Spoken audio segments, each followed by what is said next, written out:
Olá, tudo bem? Eu sou Marcos Atier e esse é o canal A Igreja e a Boa Gestão. Eu tive a ideia de criar esse canal a partir de uma série de experiências que nós tivemos em contato com pastores de igrejas evangélicas ao longo de todo o Brasil, ao longo de vários anos, a partir de cursos que nós demos para esses pastores, onde nós identificamos algumas questões relativas à administração, à contabilidade, a uma série de questões que são pertinentes ao dia a dia de uma igreja. Um desses propósitos é que gerir bem a igreja faz com que ela cumpra melhor o seu propósito, que é o de evangelização, de missões, de capacitação dos membros da igreja. Então, gerir bem a igreja atende também a este objetivo.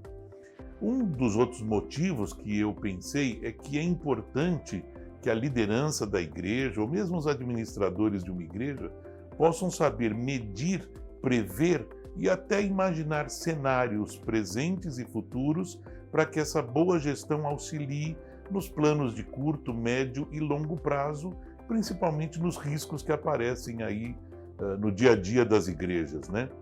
A administração de uma igreja, ela deve ser organizado, com uma teologia correta, entendeu? Uma racionalidade adequada para que todos os procedimentos estejam adequadamente colocados no seu dia a dia.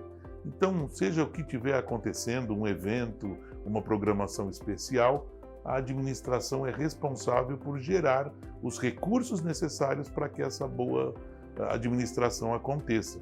E assim o papel da igreja ainda melhor executado e realizado. Inclusive, quando a gente pensou no nosso logotipo, né, é a construção de uma igreja que leva a Cristo. Então, o que você constrói no dia a dia, aquilo que você trabalha e realiza no seu dia a dia na igreja, sempre tem que levar de maneira crescente, buscando a excelência, principalmente levando a cruz de Cristo. Então, esse também é um dos propósitos, um dos pilares que nós acreditamos com relação à gestão eclesiástica.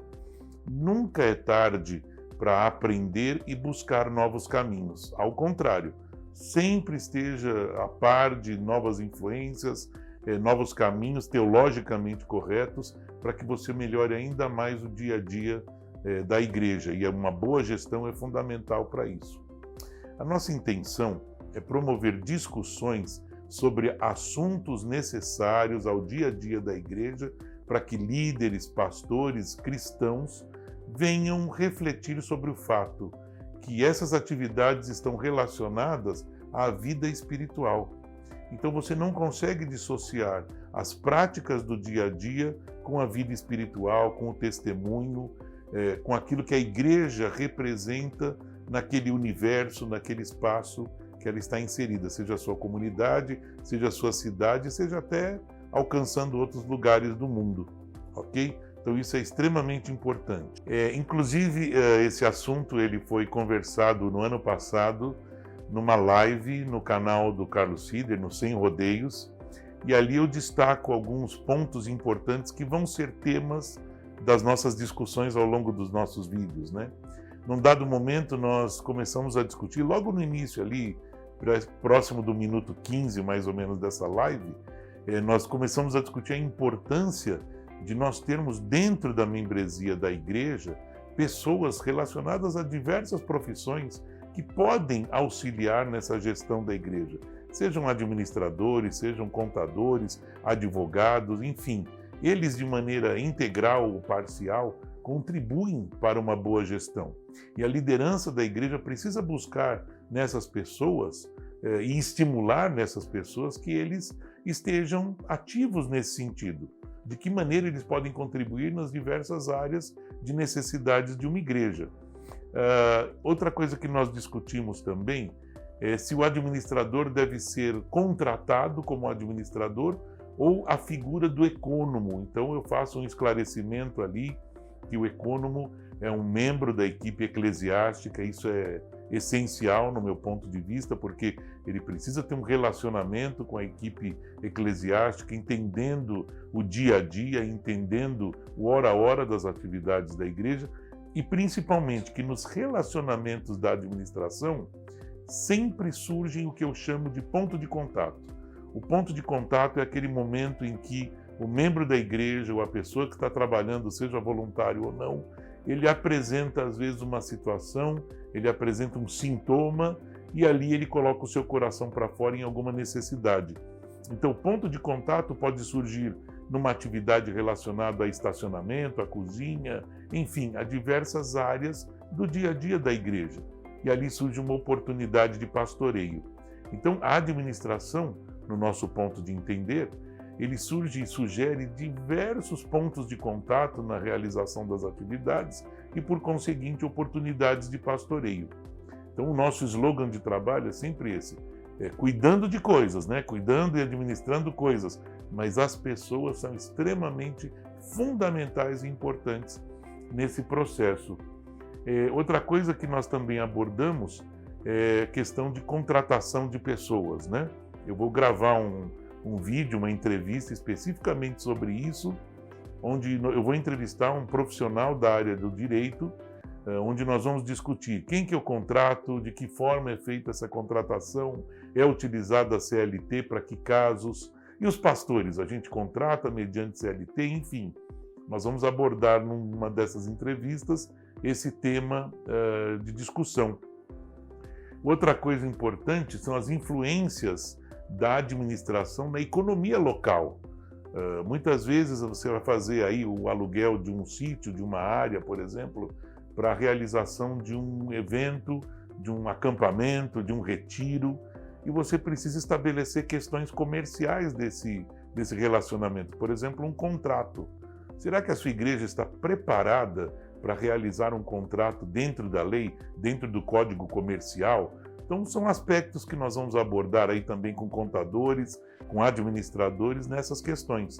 Quais são os impactos que a igreja pode causar para o bem da comunidade e muitas vezes até contribuindo para a legalização de certas organizações da cidade que muitas vezes caminham à margem dessa legislação. E a igreja pode também contribuir para auxiliá-los nesse sentido. Outro assunto que nós abordamos mais no final dessa live é sobre a Lei Geral de Proteção de Dados. É uma legislação que já existe no Brasil há cerca de 2 anos e pouco, e que isso é extremamente importante para que as igrejas levem em conta. Por quê?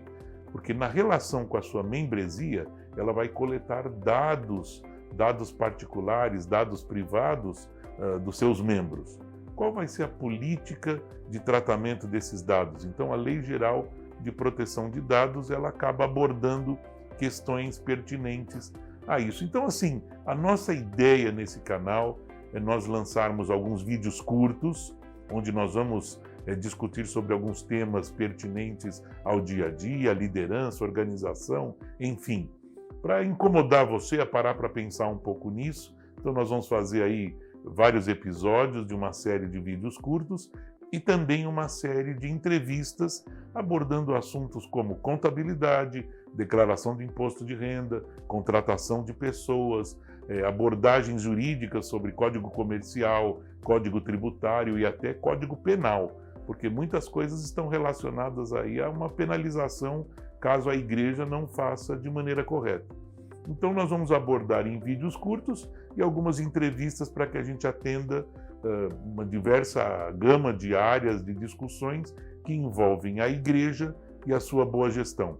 Então seja bem-vindo, assista aí com a gente, vai ser um privilégio nós abordarmos esses assuntos e colocamos aí à disposição já nesse primeiro vídeo o link lá do Sem Rodeios para que, se você tiver o desejo e quiser assistir inteiramente, né, no seu conteúdo, ele estará lá à sua disposição.